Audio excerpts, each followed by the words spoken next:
My name is Noelle, and at 34 years old, I found myself packing the last cardboard box in what used to be our home. Mark, my ex-husband, had taken everything in the divorce. The house, both cars, our savings, even my grandmother's antique china set that had been in my family for generations. As I sealed that final box with cheap packing tape, I couldn't help but smile. He thought he'd won everything, but he had no idea what he'd really taken with him. The curse that had plagued the women in my family for 3 generations was finally his problem now. Before I tell you how karma works in the most mysterious ways, let me know where you're watching from. If you've ever seen justice served in unexpected ways, please hit that like button and subscribe to hear how my greatest loss became my absolute salvation. I met Mark at a charity gala in Manhattan 8 years ago. The ballroom at the Waldorf Astoria glittered with crystal chandeliers, and I remember thinking how out of place I felt among all those Wall Street titans. I was working as a marketing director at a tech startup, proud of my 6-figure salary, but still feeling like small fish in that particular pond. Mark appeared at my elbow during the silent auction, making a joke about the ridiculously overpriced art nobody really wanted. His smile could light up the entire room, and those green eyes held a confidence I found absolutely magnetic. He worked as an investment banker at Goldman Sachs, and everything about him screamed success. The perfectly tailored Tom Ford suit, the Rolex Submariner catching the light just right, the way he commanded attention without even trying. Our first date happened 3 days later at 11 Madison Park. He ordered wine without looking at the price, told stories that had me laughing until my stomach hurt, and listened to my dreams about revolutionizing digital marketing like they were the most fascinating things he'd ever heard. The romance moved fast, maybe too fast looking back. Weekend trips to the Hamptons and his Porsche surprise tickets to Hamilton, when it was impossible to get seats, flowers delivered to my office every Monday morning just because he wanted me to start my week with a smile. 6 months in, he proposed in Central Park during cherry blossom season. The ring was a 3-carat cushion-cut diamond that caught the spring sunlight like captured fire. I said yes, before he even finished asking. Our wedding at the plaza was something out of a fairy tale. 300 guests, a 10-piece band, flowers flown in from Ecuador. My dress cost more than my annual bonus, but Mark insisted nothing was too good for his bride. We honeymooned in Bora Bora, staying in one of those overwater bungalows where you could watch tropical fish through the glass floor. Every morning he'd wake me up with coffee and croissants on our private deck, telling me how he couldn't believe someone like me had chosen someone like him. We moved into a 3-bedroom apartment on the Upper East Side, 72nd and Park Avenue. The building had a doorman who knew everyone's names and a rooftop garden where we'd drink wine and watch the sunset paint Manhattan gold. Mark handled all our finances, insisting I shouldn't worry about money when I had such a demanding career. He opened joint accounts, invested our bonuses, built what he called our empire. About a month after the wedding, my mother helped me unpack some family heirlooms she'd been keeping in storage. Among them was my grandmother's mirror, this elaborate piece from the 1920s, with a silver frame twisted into Art Deco patterns. The glass had a slight warp to it, the kind you find in really old mirrors, making reflections look just a little off. My grandmother had brought it with her from Prague when she fled in 1938, one of the few things she managed to save. My mother pulled me aside in the kitchen while Mark examined the mirror in our living room. She spoke in that low voice she used when she didn't want to be overheard. The mirror had been in our family for generations, passed from mother to daughter. Each woman who'd owned it had stories, strange stories. My great-grandmother claimed it showed things that weren't there. My grandmother would cover it during full moons, said it got restless. My mother had kept it in storage since I was born, wrapped in black cloth. But Mark loved it immediately. He ran his fingers over the silver frame, talking about its craftsmanship and potential value. He wanted it in our bedroom, said it would be perfect above my vanity. I felt uneasy about it, this cold sensation in my stomach, when I looked at it too long, but I wanted to make him happy. We hung it that weekend, and I tried to ignore how the room felt different afterward. At first, the changes were so small, I thought I was imagining them. The bedroom would be freezing cold, even with the heat blasting. I'd catch movement in my peripheral vision always near the mirror, but nothing would be there when I turned. Sometimes at night I'd hear whispering so faint, I convinced myself it was just wind or pipes. Mark never noticed anything, or if he did, he never mentioned it. The changes in Mark started about 2 years into our marriage. Subtle at first, like watching storm clouds gather on a distant horizon. He began working longer hours, which wasn't unusual for investment banking, but the explanations became vague. Big deals that needed his attention. Clients who insisted on late dinners. Conference calls with Tokyo that couldn't wait. I'd worked in corporate long enough to know the rhythm of legitimate business demands, and something felt off. He became critical in ways he'd never been before. Comments about my appearance started small. Shouldn't I consider highlights since my hair was looking dull? Had I thought about trying that new gym on Madison? When had I stopped wearing the designer clothes he'd bought me? The man who used to say I looked beautiful in my rattiest weekend sweatpants now had opinions about every outfit I chose. Our Sunday morning tradition disappeared without discussion. We used to walk through Central Park to this tiny bakery on Amsterdam that made chocolate croissants from scratch. We'd sit there for hours reading the Times, planning our week, just being together without the noise of our careers. First he had emails to answer. Then client brunches appeared. Eventually I stopped suggesting it, and he never asked why. His phone became a fortress of passwords and privacy. The man who used to leave it charging on the kitchen counter now took it into the bathroom when he showered. Notifications were silenced. The screen always faced down during dinner. When it rang, he'd check the caller ID with this tense expression before deciding whether to answer. If he did answer, he'd leave the room, sometimes even the apartment. Expensive purchases started appearing without discussion. A new Omega Speedmaster because his Rolex was too flashy for certain clients. Golf clubs that cost more than most people's monthly rent because he needed to improve his game for client outings. A humidor for the office filled with Cuban cigars he claimed were essential for closing deals. Meanwhile, when I mentioned wanting to redecorate our guest room, he lectured me about unnecessary expenses. I tried to talk to him about the distance growing between us. I'd make his favorite dinner, pour good wine, wait for the right moment to bring up how we barely touched anymore, how he hadn't asked about my work in months, how I felt like a roommate instead of a wife.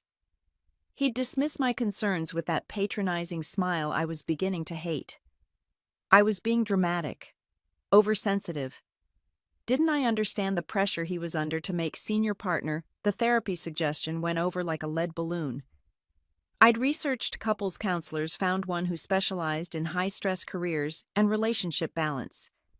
I presented it casually, like maybe it would help us communicate better during this busy phase. Mark's face went cold. Only weak marriages needed therapy. Were we weak? Was I saying I couldn't handle being married to someone successful? The conversation ended with him sleeping in the guest room and me crying into my pillow at 3 a.m. I started making excuses to our friends without even realizing it. Of course, Mark couldn't make dinner with my college roommate, huge merger happening. No, he wouldn't be at my company's holiday party, client emergency in Boston. Yes, everything was fine, just the demands of his career. I became an expert at lying with a smile while dying inside. Finding the receipts was an accident. I was looking for our tax documents in his home office when I found them stuffed behind other files. Nobu $400 a Tuesday when he'd said he was working late. The St. Regis King Cole Bar bottles of champagne I'd never tasted. A jewelry store receipt for diamond earrings I'd never received. Each one dated time-stamped evidence of a life I wasn't part of. Meanwhile, the mirror in our bedroom grew stranger. Mark started spending long periods just staring at his reflection. I'd wake up at 2 or 3 a.m. to find his side of the bed empty and him standing in front of the mirror in his boxers having quiet conversations with himself. When I asked about it, he claimed he didn't remember getting up. Stress, he said. Deal pressures affecting his sleep. But I saw things in that mirror that made my skin crawl. Sometimes Mark's reflection wouldn't match his movements exactly, like it was a half second behind or ahead.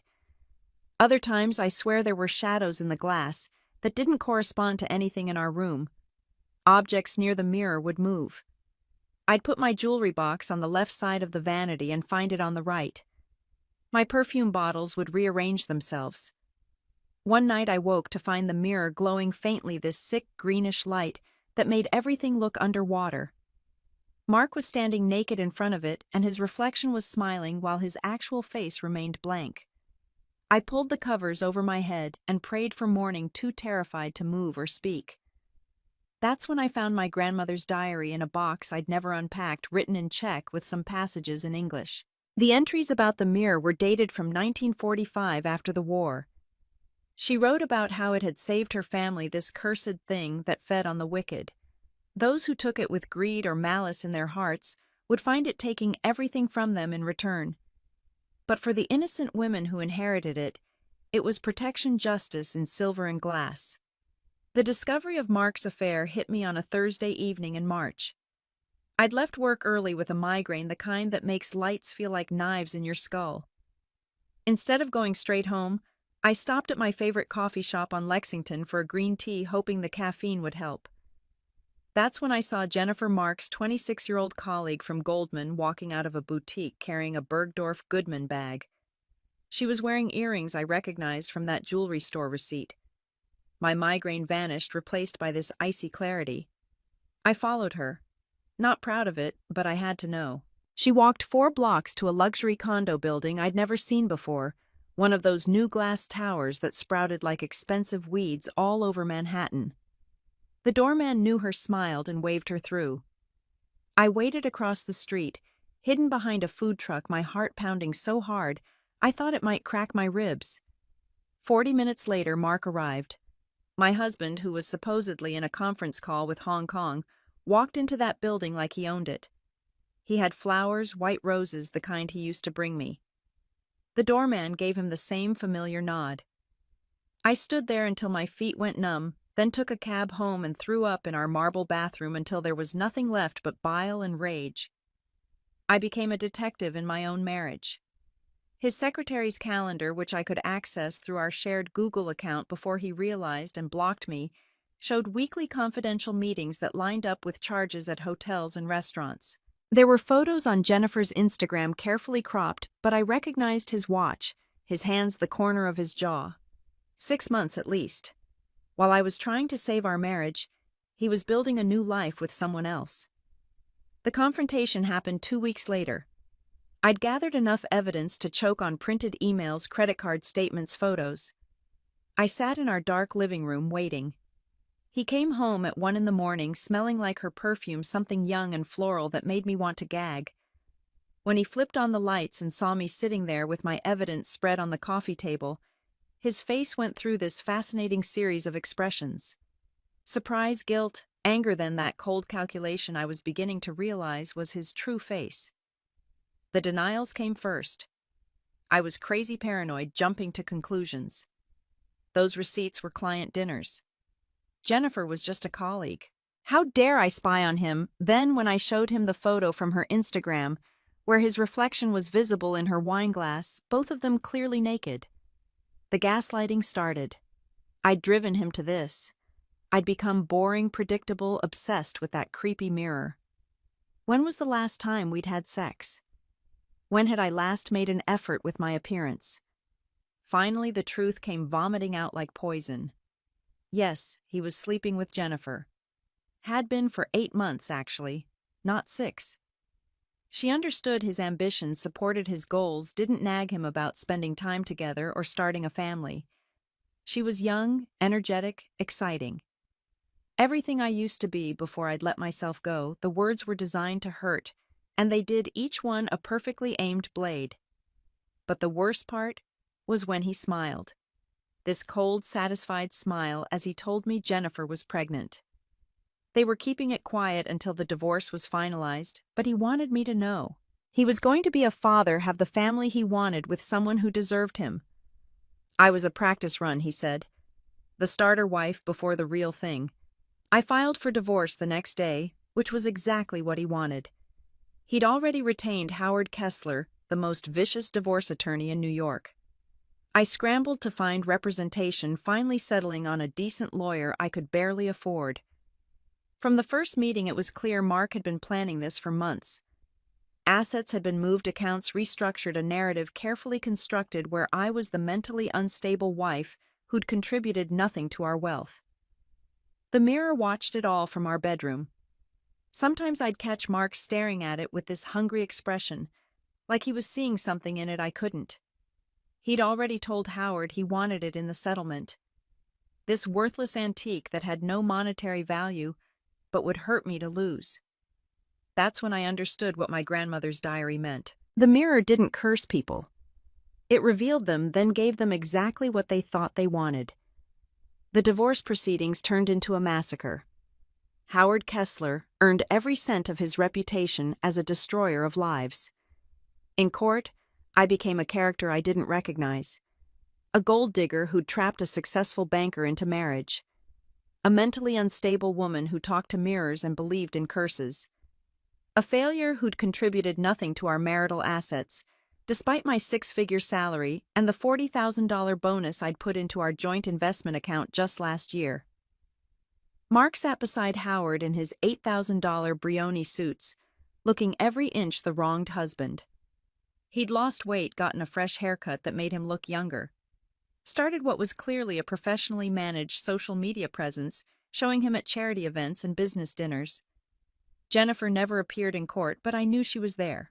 I could smell her perfume, see her influence in the way he'd started wearing his collar, the new watch that was sportier, younger. The financial manipulation was surgical. Apparently, I'd been spending recklessly for years. Howard produced credit card statements showing purchases I'd never made, contracts for services I'd never hired. When I protested, they had witnesses. The personal shopper at Barney's, who swore I came in monthly. The spa manager who testified about my weekly $800 treatments. All lies, but perfectly orchestrated lies with paperwork to match. My lawyer, overwhelmed and outgunned, advised me to settle. Fighting would mean years in court, hundreds of thousands in legal fees I didn't have, and Mark had already frozen our joint accounts, claiming financial misconduct on my part. I was living on credit cards, their interest rates climbing like mountain paths. My company had started asking questions about the negative publicity. There were whispers about letting me go to avoid association with the scandal. The settlement terms were brutal. Mark kept the apartment, both cars, all investment accounts. The prenup I'd signed in the romantic haze of our engagement, the one he'd said was just a formality his family insisted on, turned out to be an iron cage. I'd waived rights to alimony despite his infidelity. He even managed to argue that since I'd been the higher earner when we met, and my career had stagnated during our marriage while his soared, I should pay him support for career damages. The personal items hurt the most. Photo albums from our trips, my grandmother's china that had survived the war, jewelry that had been my mother's. All marital assets, Howard argued, all commingled property. Even my laptop with my personal writing, my work portfolio, things that had nothing to do with our marriage. The judge, charmed by Mark's credentials and presentation, agreed to almost everything. But the mirror became the strangest battleground. Mark fixated on it with an intensity that confused everyone, including his own lawyer. He claimed it was a valuable antique worth tens of thousands, had an appraiser friend provide an inflated valuation. I fought for it desperately, or at least I appeared to. I cried in court about its sentimental value, how it was all I had left of my grandmother. The more I begged, the more determined Mark became to take it. Howard actually pulled Mark aside during a recess, and I overheard him asking why they were wasting time on some old mirror when they'd already won everything substantial. Mark's response chilled me. He said watching me lose it would be worth more than money. He wanted to see my face when the judge awarded it to him. He wanted that final victory, that last twist of the knife. So I gave him exactly what he wanted. I sobbed when the judge ruled the mirror was marital property. I begged Mark outside the courthouse, actually got on my knees in front of photographers, pleading for just that one thing. He smiled down at me, that cold satisfaction spreading across his face like oil on water. When he said no, when he had Jennifer's driver loaded into their SUV, I collapsed on the sidewalk in apparent devastation. Inside, I was fighting not to smile. The mirror had chosen its new owner, and he had no idea what he'd just invited into his life. My grandmother's diary had been very clear. Those who took the mirror with cruelty in their hearts, who used it to cause pain, would find it returning their evil threefold. But it was patient, this curse. It would wait until they felt secure, successful, untouchable. Then it would begin its work. I signed the final papers in May, giving up everything except $8,000 from a forgotten savings account Howard had missed. My sister Emma picked me up from the lawyer's office, took one look at my face, and drove me straight to her apartment in Queens. I slept for 16 hours straight, and when I woke up I felt something I hadn't experienced in years. Freedom. I was broke, homeless, careerless, and somehow inexplicably lighter than air. Starting over at 34 felt like being born again, except this time I had to build my own womb first. Emma's pull-out couch in Astoria became my world headquarters. Her studio apartment was the size of my old walk-in closet, but it had windows that actually opened and neighbors who smiled in the hallway. The first morning I woke up there, I made instant coffee in her tiny kitchen and realized I couldn't remember the last time I'd done something that simple, that mine. The job search was humbling. My reputation in Manhattan marketing circles had been shredded by Mark's campaign. Emails went unanswered. LinkedIn connections suddenly forgot they knew me. After 3 weeks of silence, I took a junior coordinator position at a nonprofit in Brooklyn, making a third of my previous salary. My boss was 26, the same age as Jennifer. She was also kind, brilliant, and became one of my closest friends. I learned to live on nothing and discovered I needed very little. $30 grocery budgets taught me to cook again, really cook, not just heat up takeout. The subway became my car, and I found strange comfort in reading paperbacks during rush hour pressed between strangers who knew nothing about my former life. I sold my designer clothes on Poshmark, keeping only what fit in Emma's hall closet. Each sale felt like shedding skin. The therapy I'd wanted for us, I got for myself. Dr. Martinez worked on a sliding scale in a cluttered office above a bodega. She helped me understand that Mark hadn't changed during our marriage. He'd simply revealed himself once he felt secure in his possession of me. The red flags I'd ignored, the gut feelings I'd rationalized, the small cruelties I'd forgiven. They were all warnings I'd been trained since childhood to override in favor of being accommodating, understanding, the perfect wife. 3 months after the divorce, mutual friends started reaching out with strange reports. They'd seen Mark at industry events looking haggard, aged. His skin had taken on this grayish cast, like someone who never saw sunlight. The confident swagger was gone, replaced by a paranoid hunch. He'd lost the Armani suits for wrinkled shirts and mismatched ties. People whispered about cocaine, but those who got close enough to see his eyes said it was something else. Fear, maybe. Or exhaustion from fighting something invisible. Jennifer left him in September. The story that circulated was spectacular. She'd shown up at Goldman Sachs during a partners' meeting screaming about the voices in their apartment, the shadows that moved without sources, the mirror that showed things that weren't there. Security had to escort her out while Mark sat frozen in the conference room, his face the color of old paper. She moved back to her parents' house in Connecticut and refused to take his calls. The pregnancy he'd thrown in my face turned out to be a lie, or maybe a loss. Either way, there was no baby. By October, Mark's unraveling became public spectacle. He was found at 3 a.m. standing naked in Central Park, arguing with someone nobody else could see. The police report described him as cooperative but confused, claiming someone in his mirror was demanding payment for old debts. His family tried an intervention. His brother flew in from Seattle, his parents drove down from Boston. They found his apartment destroyed, every piece of furniture overturned, every picture frame smashed. Everything except the mirror, which stood pristine against the bedroom wall. The final partners' meeting at Goldman happened in November. Multiple witnesses described the same impossible scene. Mark walked in late, disheveled, talking rapidly to empty air beside him. He started his quarterly presentation, then stopped mid-sentence, staring at the window behind the partners' heads. In the reflection they all saw it. A shadow figure standing behind Mark's chair, placing its hands on his shoulders. Mark screamed a sound one partner described as inhuman and fled the building. He never came back. The IRS investigation started 2 weeks later. Apparently, the mirror's curse had a sense of poetic justice. Every financial manipulation Mark had used during our divorce had left digital footprints, breadcrumbs leading to years of tax evasion, insider trading, embezzlement from client accounts. The forensic accountants found it all laid out like a confession. Howard Kessler dropped him as a client claiming conflict of interest. Suddenly, nobody knew Mark anymore. The complete destruction of Mark played out like a Shakespearean tragedy, where the audience felt no sympathy for the protagonist. By December, criminal charges had been filed. Securities fraud, wire fraud, tax evasion, embezzlement. The investigators found $17 million hidden in offshore accounts, money stolen from pension funds and retirement portfolios of people who'd trusted him with their futures. The man who'd painted me as mentally unstable was now having hourly conversations with invisible entities, documented by his court-appointed psychiatric evaluator. The apartment on Park Avenue was seized as evidence of criminal proceeds. The cars were impounded. The investment accounts frozen by federal order. Even the watches, the suits, the golf clubs bought with stolen money were cataloged and confiscated.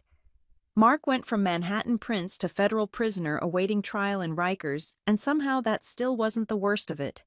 His family abandoned him completely after a final visit where Mark spent the entire hour talking to someone they couldn't see, negotiating in a language that sounded like words played backward. His brother told people Mark had grabbed his shoulders, begging him to see the figures in the shadows, the faces in every reflective surface demanding payment. His mother left in tears, saying her son was gone, replaced by something she didn't recognize. The other victims of his schemes began emerging from the shadows. A secretary from his first job who'd been sexually harassed into silence. A junior analyst whose ideas he'd stolen to make partner. 3 ex-girlfriends with remarkably similar stories about emotional and financial abuse. Each one had been gaslit into believing they were crazy, unstable, too sensitive. Now they formed a support group sharing their stories with prosecutors and journalists. I visited him once in January, needed to see what the mirror had left behind. The meeting room at Rikers smelled like industrial disinfectant and hopelessness. Mark sat across from me in an orange jumpsuit that made his gray skin look green. He'd lost at least 40 pounds, his cheekbones sharp enough to cut paper. But it was his eyes that stopped me cold. They moved constantly, tracking something I couldn't see, pupils dilated despite the harsh fluorescent lights.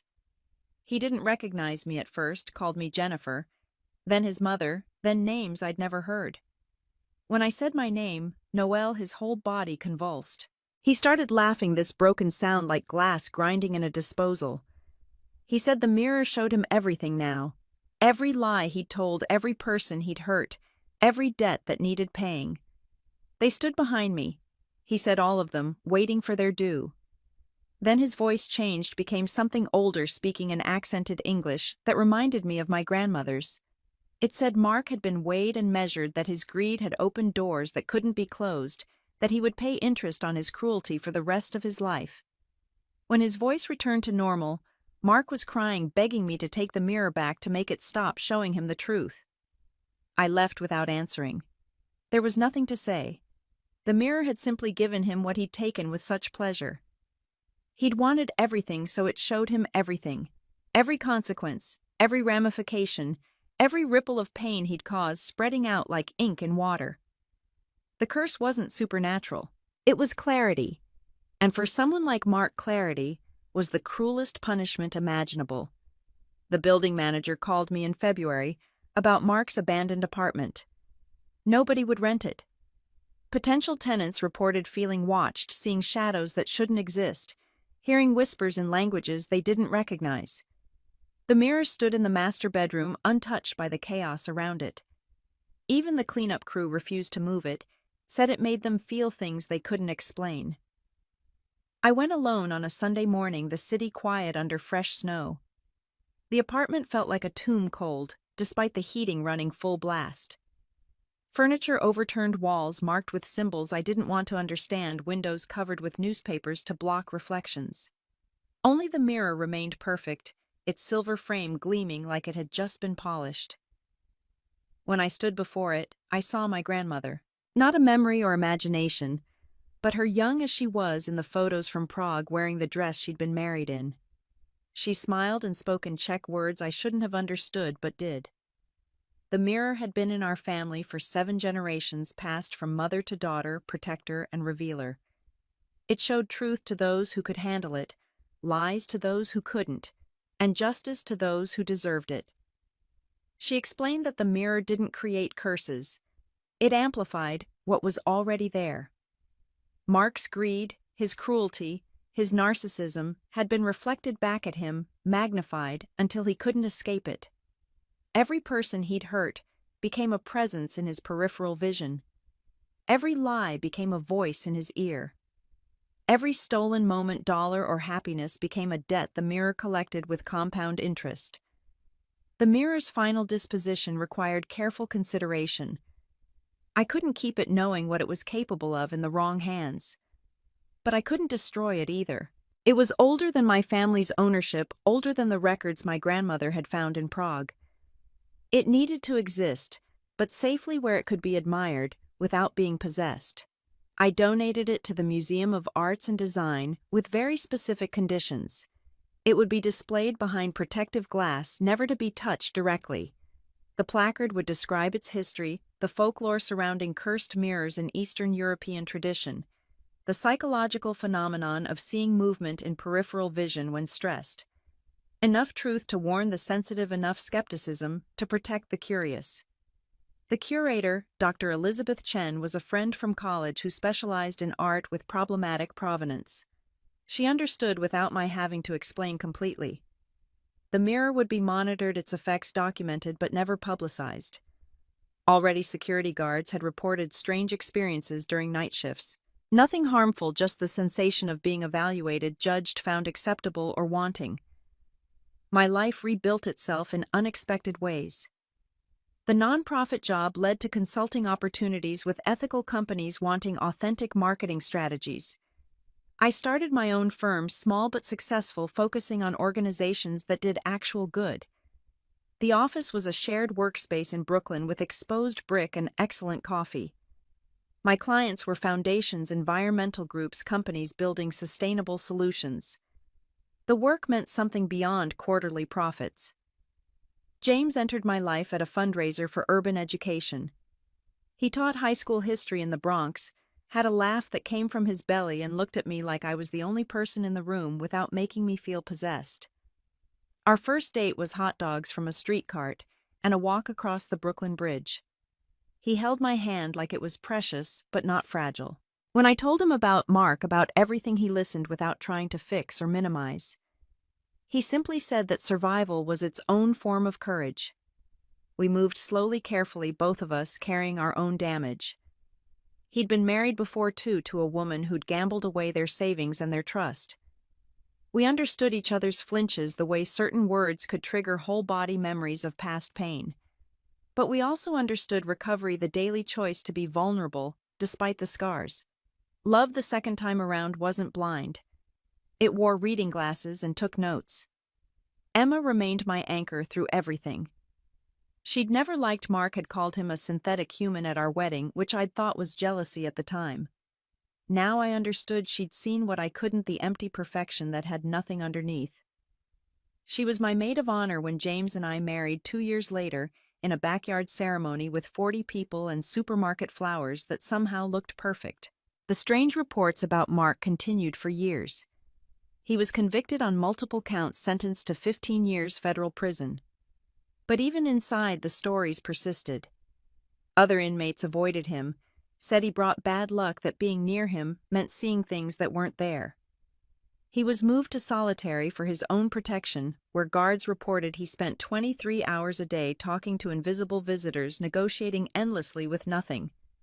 Jennifer surfaced occasionally in gossip columns. She'd married a hedge fund manager who went bankrupt within 6 months. Then a real estate developer who was arrested for money laundering. Every man she chose seemed to carry the same fundamental flaw that hollow hunger Mark had hidden so well at first. Some whispered she was cursed by association. Others said she was drawn to the same darkness the mirror had revealed. Either way, her Instagram went private, then disappeared entirely. The museum reported only minor incidents around the mirror. A would-be thief who tried to jimmy the display case was found hours later in the bathroom crying and confessing to every crime he'd ever committed. A wealthy collector who tried to bribe the curator for a private sale had his offshore accounts mysteriously reported to the IRS the next day. The mirror protected itself now, selective in its revelations. I visited it sometimes, usually on my grandmother's birthday. In its surface, I saw only myself, older but clearer, no longer trying to be smaller or quieter or less than I was. Behind my reflections, sometimes I glimpsed other women stretching back through generations. All of us who'd inherited this strange guardian who'd learned that sometimes losing everything means finally finding yourself. The truth about karma is that it doesn't always look like revenge. Sometimes it looks like freedom. Mark took everything he thought had value and left me with everything that actually mattered. My integrity, my sense of self, my capacity to rebuild. He'd thought he was stealing my life, but he'd only taken the cage I'd built around it. The mirror had simply shown him what happened when you mistook possession for power, when you confused cruelty with strength. On quiet nights when James was grading papers and I was working on campaigns for companies trying to change the world, I thought about the mirror's perfect justice. It didn't destroy Mark because he'd hurt me. It destroyed him because destruction was what he'd been building all along, lie by lie, cruelty by cruelty. The mirror had simply accelerated his trajectory, shown him the endpoint of his choices. My grandmother's diary had one final entry I'd had translated completely. She wrote that the mirror wasn't good or evil, blessed or cursed. It was a truth-teller in a world full of lies. For those who lived honestly, it was just glass and silver. For those who built their lives on deception and pain, it became their confession booth and courtroom combined. Mark had walked into that courtroom voluntarily convinced he was the judge. He never realized he was the defendant until the verdict was already rendered. The last time anyone saw Mark coherent was during his final appeal hearing. He stood up suddenly, staring at the window behind the judge, and said clearly, "I see it now. Every single thing I took. And it all has to be paid back with interest." Then he collapsed. And when he woke, he spoke only in numbers, calculating endless debts in a ledger nobody else could see. The court remanded him to a psychiatric facility, where he remains forever auditing books that balance only in his broken mind. I sometimes wonder what would have happened if Mark had simply been kind. If he'd ended our marriage with honesty instead of cruelty, divided our assets fairly instead of vindictively taken his half and left mine. Would the mirror have remained silent, just an antique decoration with an interesting history? But that wonder never lasts long. Mark was always going to be who he was. The mirror didn't change him. It simply refused to let him hide. The story spread in whispers through Manhattan's financial district. Not the supernatural elements, those were dismissed as mental breakdowns, stress-induced psychosis. But the crimes the investigation triggered by his own meticulous documentation of fraud, the poetic justice of a man who'd stolen everything, losing it all to his own greed. Some called it karma. Others said it was just the inevitable conclusion of unchecked ambition. Nobody talked about the mirror except in jokes about bad feng shui. I kept my grandmother's diary in a safety deposit box with instructions for it to be passed to my daughter if I ever had one. The mirror's history needed to be preserved, its purpose understood by those who might one day inherit its strange justice. Not as a weapon, but as a reminder that truth has its own power, that cruelty creates its own consequences, that sometimes the universe provides its own balance sheet. Life with James was ordinary in the most extraordinary way. Saturday farmers markets, Sunday crosswords arguments about where to order takeout, the small negotiations of shared space and time. He brought me coffee in bed every morning, not as performance, but as practice, the daily choice to begin with kindness. When I had nightmares about the divorce, he held me without asking for explanations. When his ex-wife tried to resurface, I helped him set boundaries without jealousy or judgment. We built our life slowly, deliberately, with the knowledge of what happened when you rushed, when you ignored red flags, when you mistook intensity for intimacy. Our love was quieter than what I'd had with Mark, less dazzling but more durable. It was built on Tuesday night conversations and shared silences, on showing up when it wasn't convenient, on choosing each other, even when we weren't sure we liked each other that particular day. It was human and flawed and real, in ways my first marriage had never been. The mirror remained in its museum display, beautiful and benign behind its protective glass. Tour groups passed it daily, admiring its Art Deco craftsmanship, reading about the folklore of cursed objects. Children made faces at their reflections, while their parents checked phones. Nobody stayed long, except the occasional sensitive who felt something they couldn't name and moved quickly on. It had become what it always should have been, art to be appreciated but not possessed. Sometimes in my dreams, I stood before it again and saw not the past but possibilities. All the paths that led from that moment of signing divorce papers with nothing. The homeless nights that didn't happen because Emma existed. The desperate choices I didn't have to make because I'd maintained my own career. The darkness I didn't fall into because I'd learned to generate my own light. The mirror had taken everything from Mark, but it had given me something priceless. The knowledge that I could survive anything, that I was complete without anyone else's validation, that freedom was worth any price. The women in my family had carried this burden and gift for generations, this object that revealed truth to those who needed to see it. My grandmother fled Prague with nothing but the mirror and survived. My mother raised me alone after my father left and thrived. I rebuilt my life from ashes and flourished. We were not victims of the mirror's curse, but keepers of its clarity. We understood that sometimes the greatest magic is simply refusing to lie to ourselves or anyone else. Years later, at a conference on ethical marketing, someone asked about my origin story, how I'd come to focus on truth in advertising in an industry built on illusion. I thought about telling them about the mirror, about Mark, about learning the hard way that lies had compound interest. Instead, I said that I'd discovered authenticity was the only sustainable strategy in business and in life. That when you stripped away everything false, what remained might be smaller, but it was unbreakable.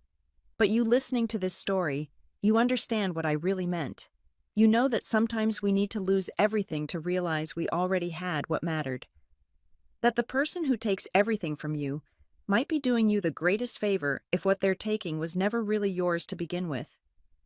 That mirrors, cursed or otherwise, only show us what we bring to them. And that justice, real justice, doesn't always come from courts or lawyers or public vindication. Sometimes it comes from the simple fact that people who build their lives on lies eventually have to live in the house they've constructed. Mark remains in the psychiatric facility, Medicare paying for what his seized assets couldn't cover.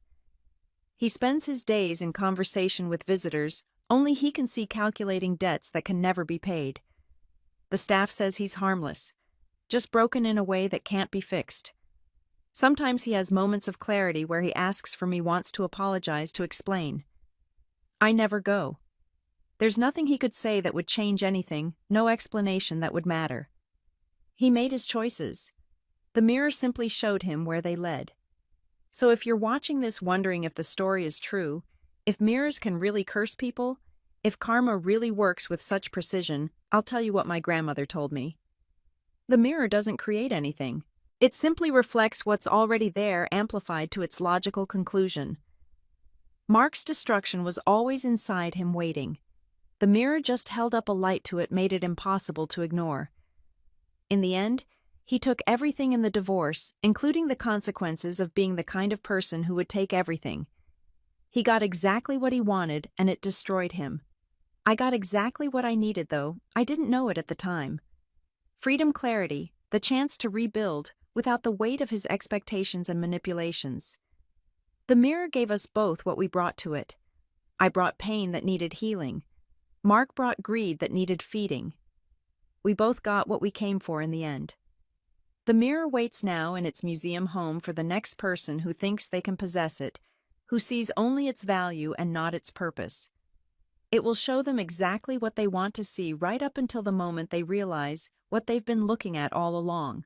Themselves, without filters, without lies, without escape. For most people, that's the real curse. For those of us who've learned to live with truth, it's just a mirror reflecting light and shadow in equal measure. This is my story, all of it true, though you're free to believe what you choose. But next time someone takes everything from you, remember this. They might be taking more than they bargained for. And what feels like your ending might just be your beginning disguised as loss. What about you?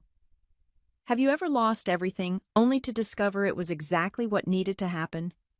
Have you seen karma work in ways that seemed impossible until they were inevitable? I'd love to hear your stories in the comments below. If this resonated with you, please hit that like button and subscribe for more stories about justice survival and the strange ways the universe balances its books.